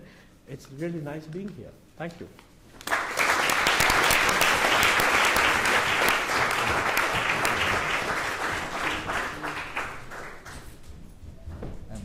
Montek, thank you so much for that, and we're all seeing in your vision of the future the hard practicality but optimistic that things can be done approach that you've brought to so much of your work. I can't resist just adding the observation that water and climate change are very close to being the same subject. Climate change disrupts largely through water or its absence in some shape or form. You know, storms, floods, droughts, desertification, sea level rise, disruption of the monsoon, and all these things are very tightly bound together. And I don't know, Montek and I are actually colleagues now on the United Nations Secretary General's advisory group on climate finance, so it's extremely nice to be a collaborator again, Montek. Thank you so much for that. Now we've got about 15 minutes for questions. I plead with you to keep your questions short. I'll take them in blocks of 3, and let's hope we get at least 2 blocks. That depends on how brief we are in our answers. So, question please. This lady in the front here. There's a mic coming for the benefit of us all. I think corruption was only very faintly alluded to with the sort of corruption was only faintly alluded to when you talked about the failure of delivery systems in India. Does increased governance or more governance or better governance mean more scope for corruption, and what percentage of India's GDP gets lost in corruption? Thank you. gentleman right behind you, if you could just pass back the microphone. Talking about the second dimension of inclusiveness. Hello? The second dimension of inclusiveness and a system built on rights. And you alluded to China. I think 3 or 4 of you did. What is your view, Mr. Montek Singh Ahluwalia, on the active role that's played by the state in central and local in many parts of India through land appropriation and the provision of security and police resources in undermining those rights, with rights being violated as a byproduct of growth in terms of land appropriation or security enforcement in order to facilitate industrialization? Thank you. Gentleman just here. My question is about growth of urban population. The former President of India, Dr. Abdul Kalam, had coined a phrase, Pura, providing urban facilities in rural areas. That is one solution to the growth of urban population and difficulty that we are already experiencing in coping with the growth of cities. What is government policies about encouraging population to stay in rural areas and providing the facilities like education, health service in rural areas? Thank you very much. Well, we'll get 4, lady just next to you, and then we'll try and get one more round. Thank you.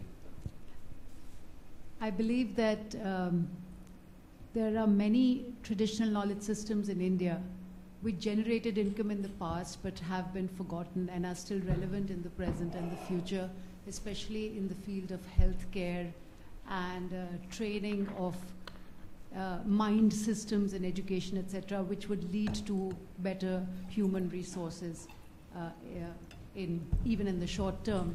So I'm looking at how government is looking at policy concerning education and healthcare through traditional knowledge systems. Thank you very much. We'll try to get one more round in afterwards. So I'll take those 4 questions first, and then I'll try to get, if we're very efficient, one more round of 4 questions. Can we give the floor first and foremost to Montek, and then if anybody has anything to add, I'll ask you to come in, because I'll make the hypothesis that most people came here to listen to you, Montek. Probably false, but well, very quickly on corruption. I don't think it's an India-specific problem. So any proposition on how to bring it down anywhere in the world is something we should be taking seriously. It is a problem in India. We recognize that. But my own view is that, by definition, I mean, increased government can lead to corruption, but not improved governance. So the whole idea is, what kind of government do you have?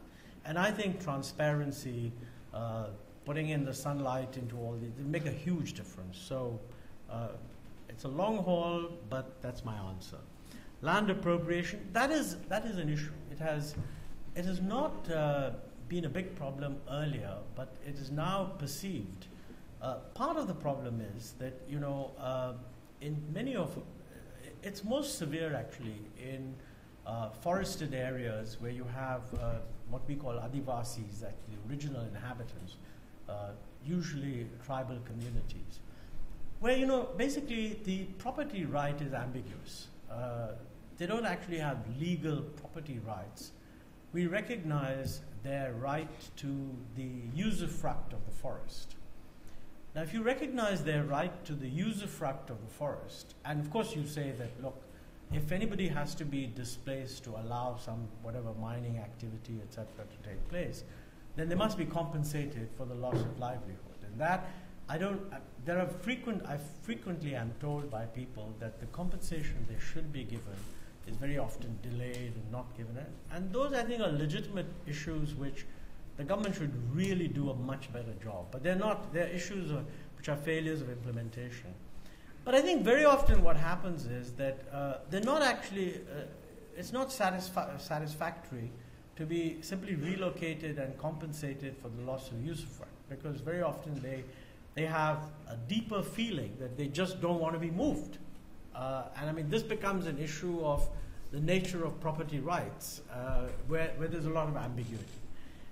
I've talked to a lot of, civil society people, and I think they do not take the view that no rational exploitation of mineral resources is the answer.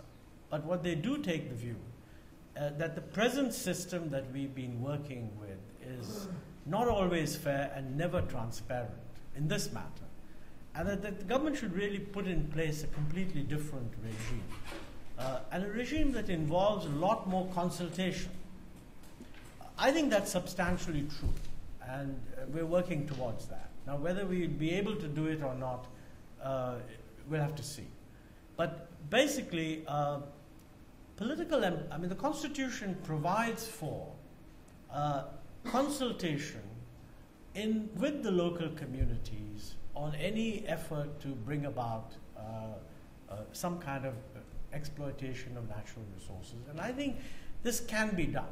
To give you a very simple example, the compensation that the state gets from the mine owner is the royalty on the mineral. In the present situation, that belongs to the state, not to the district or the area from where the mines come. So typically, there's a very substantial royalty payment, which traditionally goes into the state exchequer and is probably being used to do all kinds of useful things, perhaps elsewhere. Now, it would be a relatively simple thing if a state, this is all in the realm of state government, nothing the center can do. But if a state government were to say that, look, we want to have this mine developed, we think it's going to be wonderful, etc., and I'm going to make sure that X% of the royalty is going to flow back into this area, I think you would create a completely different willingness on the part of communities to join hands. But, it takes time to do that. Traditional medicine, of course, we have a department of traditional medicines. There are people who prefer them. There are certain diseases in particular where, they're much more effective than others. But they're not the solution. The real solution to the health problem is sanitation, clean drinking water, and immunization. If we did those three, 80% of our health problems would get taken care of. Those have to have absolutely top priority. Bringing resources. Bringing facilities to rural areas. Oh yes, the former presidents. I'm not. Some experimenting of that kind is being done, but I don't view that as the answer to urbanization. We traditionally used to take the view that somehow urbanization is an unpleasant thing. And the way to prevent urbanization happening is to deliver better facilities in rural areas. Certainly we should have better facilities in rural areas. But let's be clear about it. India is not going to be the only country in the world not to urbanize. And a lot of these areas where so-called better facilities are being provided are just rural areas that are going to become urban. And that is actually the solution. It's not that we shouldn't be having megalopolis after megalopolis expanding.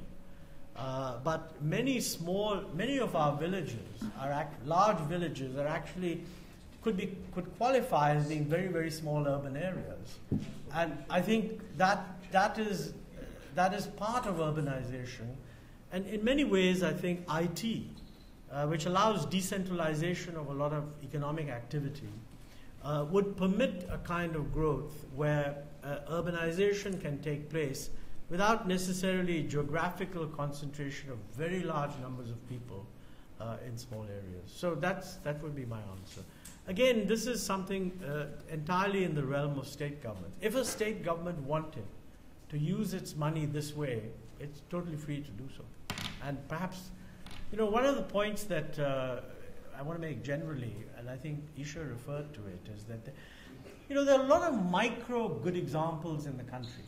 And I feel that even in the area of urbanization, small communities managing to tackle these problems, there's a lot of good, if you searched for good news in terms of a list of examples, and maybe Isha would like to respond on this, but I think it's something people don't focus on enough.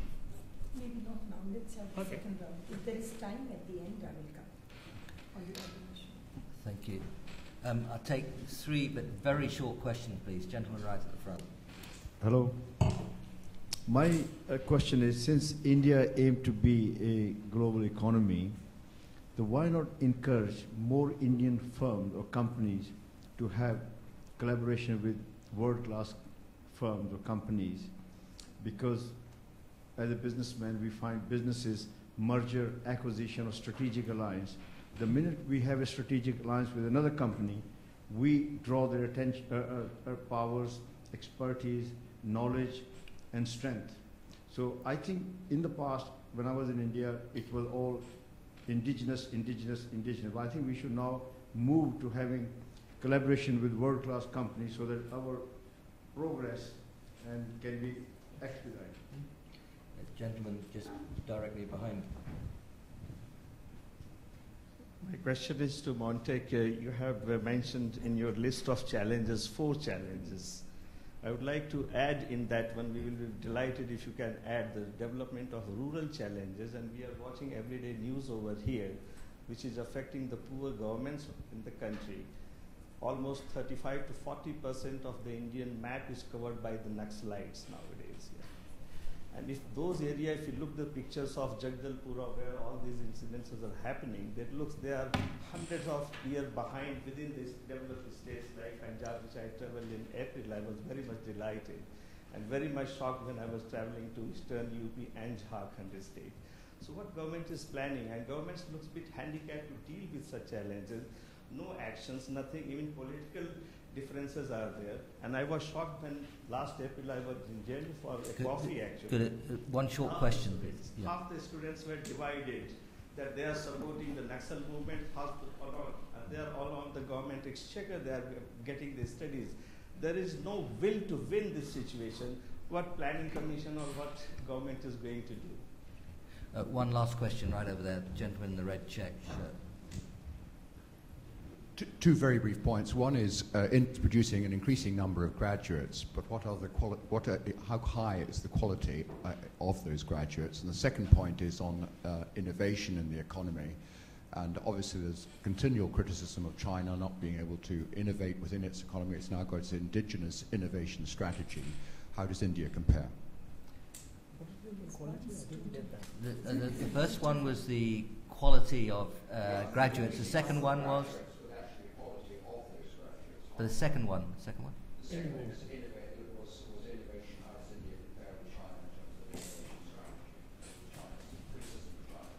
Nick, there's one student raising his hand. I think that's, if you This gentleman here? No, there's one, yes. That gentleman there. Okay, well, thank you, Isha. Hi, thank you.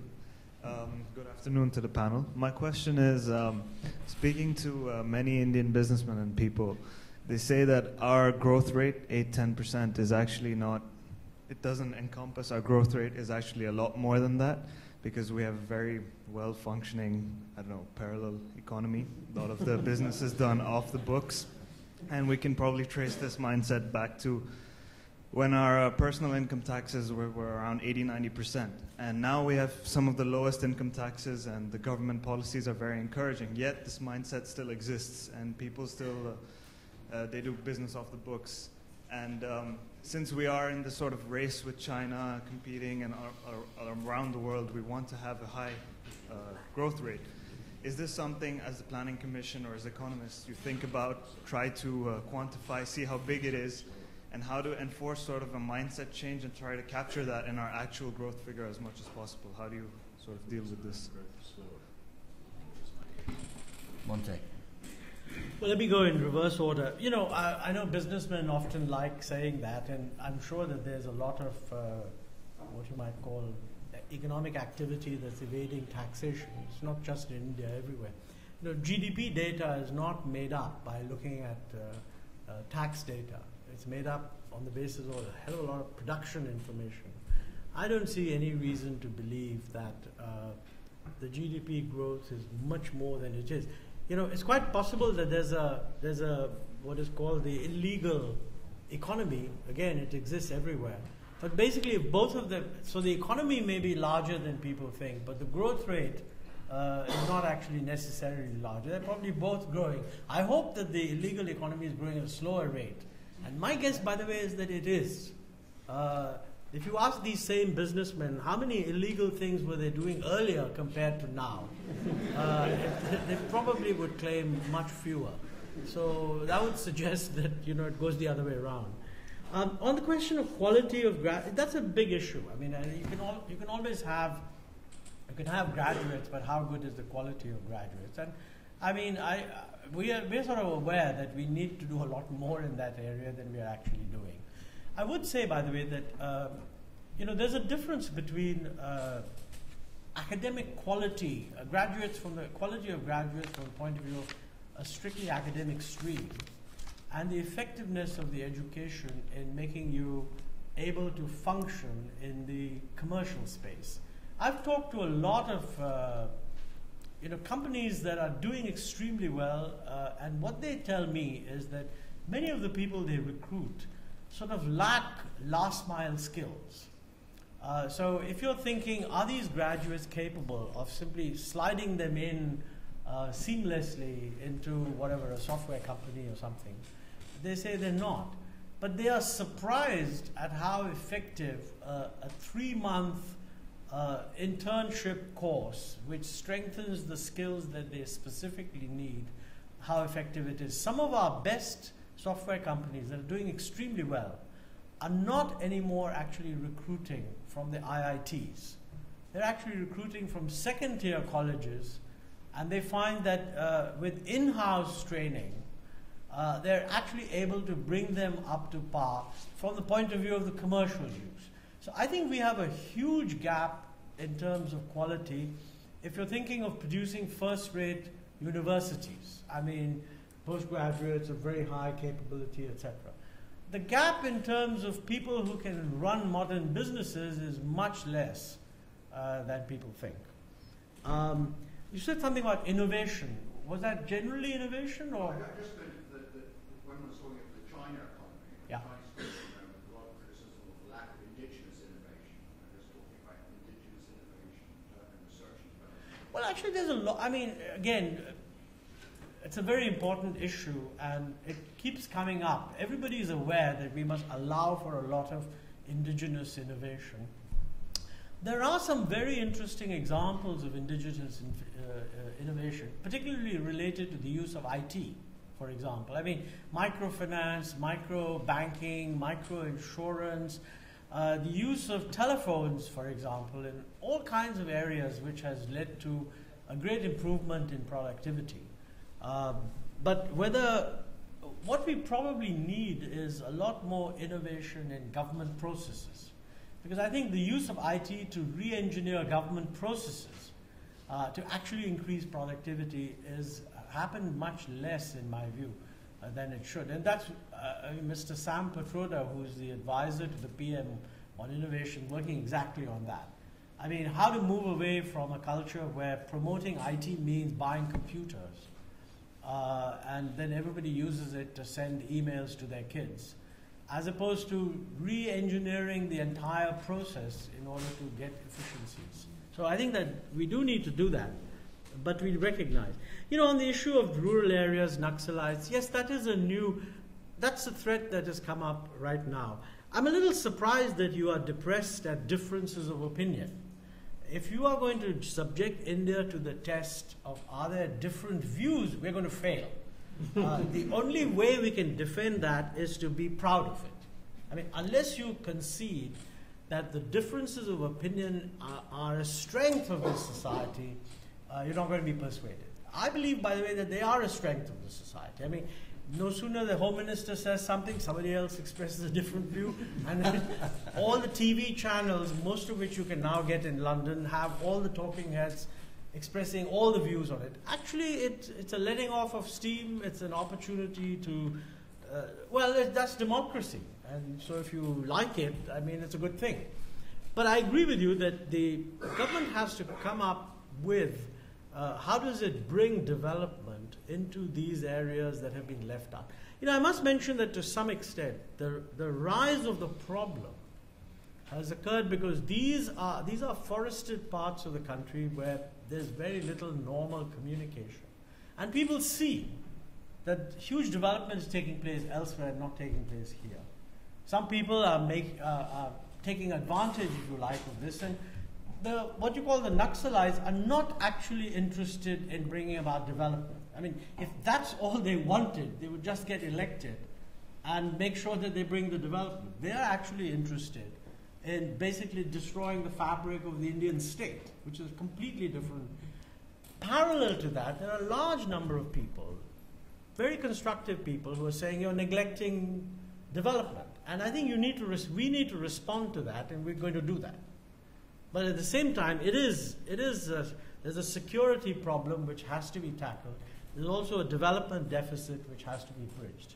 How well we do it? Well, the least one can say is you have to allow a little bit of time to elapse, because it's a very tough issue. But you know, we've had problems of this kind elsewhere in the country, and where there have been areas where there have been these problems, and they're not there now. So I don't see any reason why we should be despondent.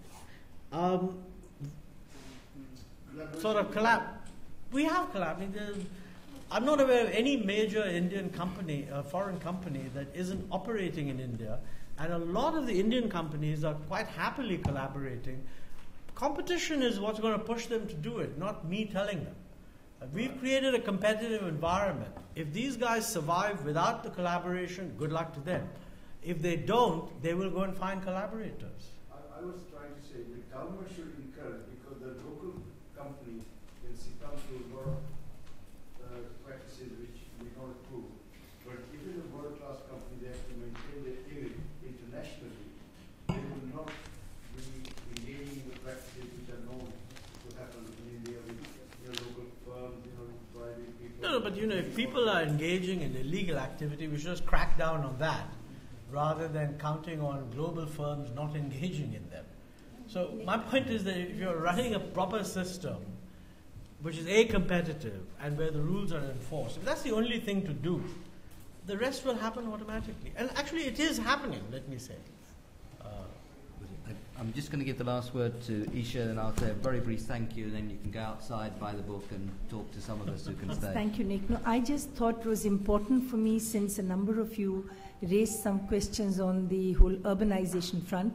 We do have 60% of our population right now dependent on agriculture, and to some extent it has been because there's been very slow industrial growth and people have not moved. And when they have moved, because the government has never really looked at the urban planning aspect, we've really developed a whole lot of slums in some of the bigger cities in the country. But now, for the last 5 years, the central government has started a National Urban Renewal Mission, under which they are transferring funds straight to urban local bodies and encouraging them to do urban reform at that level. For example, if there are no property taxes, they should levy property taxes, collect them, and have proper financial accounting, and a slew of measures that are pointed out. And what Montek was referring to was the fact that in the course of my work on the Urban Infrastructure Committee, we have been traveling around a whole lot of small towns, middle towns, big cities in the country.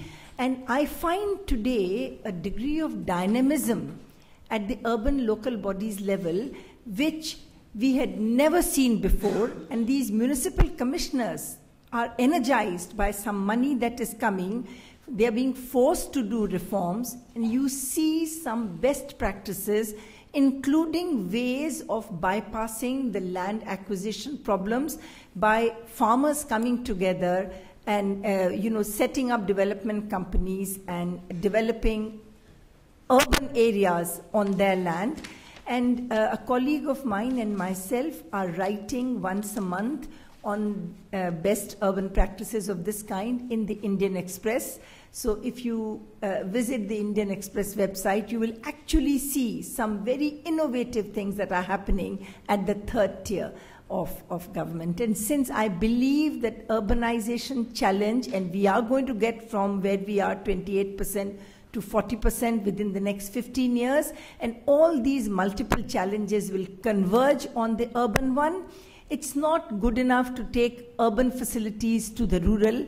It is really to connect urban with the rural and not to see them as urban versus the rural, and not to regard rural as the have-nots and urban as the haves. I think this mindset has to be broken, and if you develop urban infrastructure where you're going to have industrial development with 8 to 10% growth, you will actually see a pattern of development coming which could really begin to address this major, major challenge that is coming our way. I thought I should mention this. Thank you. Thank you so much, Isha. It remains for me to thank you to Isha, to Martin and Ruth and Surjit. Thank you, Ruth, for making all this possible today.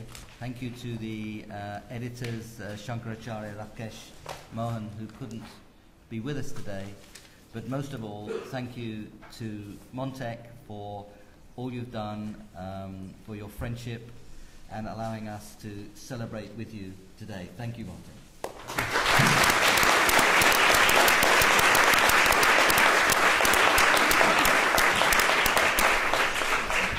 And thank you all.